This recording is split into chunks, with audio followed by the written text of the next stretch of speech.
दिख रहा है, कर्नाटक का जो सिनेरियो दिख रहा है, उसको उस एग्जिट पोल के आधार पर यह कहा जा सकता है कि जो अगर उत्तर में कोई कमजोरी दिखती है एनडीए को, तो साउथ से उसकी कवरअप होगी, इसमें कोई दो राय नहीं है।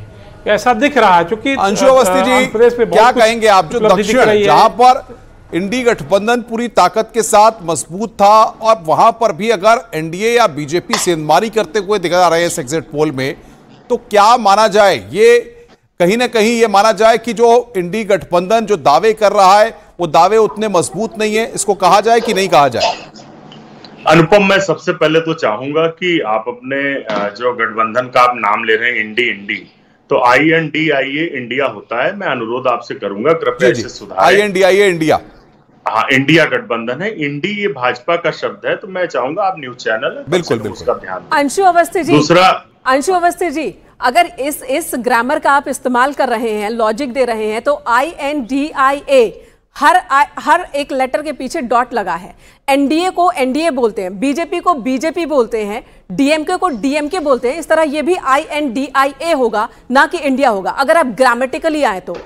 INDIA गठबंधन को लेकर जो सवाल था अनुपम का, उसका जवाब दीजिए। अगर हम अपने अलायंस को इंडिया कह रहे हैं तो हम उम्मीद करेंगे आपने जो अलायंस का नाम रखा है वही बोल रहे हैं। अंशु भाई आपको जो इंडिया, आपने INDIA गठबंधन, INDIA इंडिया, हम क्या कह रहे हैं? आप सवाल का जवाब दीजिए।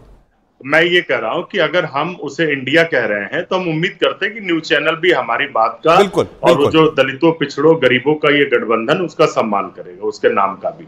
देखिए, जनता में जिस तरीके का फर्स्ट फेज से एक बदलाव को लेकर भाव था और दिन पर दिन जिस तरीके से इंडिया अलायंस के फेवर में लगातार मतदान होता चला गया, और फर्स्ट फेज हो, सेकंड फेज हो या आज का जो फेज हो, उसमें लगा बीजेपी ने बहुत सारी कोशिशें की। और बीजेपी इसीलिए, प्राइम मिनिस्टर ने भी जब शुरुआत की अपने कैंपेन की, तो वो 10 साल की कोई उपलब्धि की बात नहीं कर रहे थे।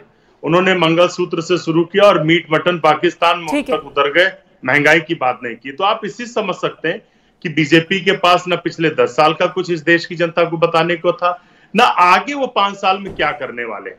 जैसे 19 में उन्होंने बताया था, और 19 में उन्होंने एक और मांग की थी कि हमें 5 साल और चाहिए। लेकिन अंशु भाई, ये सारी बातें तो चुनाव प्रचार में आ चुकी है, मुझे लगता है इन सब बातों का दोबारा जिक्र करने का भी कोई मतलब नहीं है, क्योंकि 4 तारीख को रिजल्ट आएंगे। सबसे बड़ी बात यहां पर ये है कि जो INDIA इंडिया आप बता रहे हैं, इसको लेकर के शुरुआत से देखिए। अनुपम, यहाँ मैं रोक रही हूँ, यहाँ पर ना शुरुआत से गफलत रही और इसको चैलेंज भी किया गया है, अदालत में चैलेंज भी किया गया है, क्योंकि आप देश के नाम को किसी कॉमर्शियल इस्तेमाल में नहीं कर सकते, आप कोई पॉलिटिकल पार्टी देश के नाम पर नहीं बना सकते।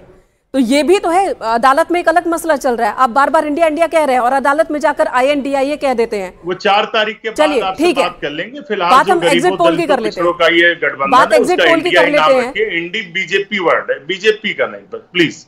ठीक है, हम INDIA कह रहे हैं, ठीक है। नाम को लेकर इतनी उलझन क्यों है? अब तो वोटिंग भी हो गई। अगर मान लीजिए ये गठबंधन अगर इस गठबंधन को मैंडेट नहीं मिलता है सरकार बनाने के लिए, तो क्या आप कल कहेंगे कि इंडिया हार गया?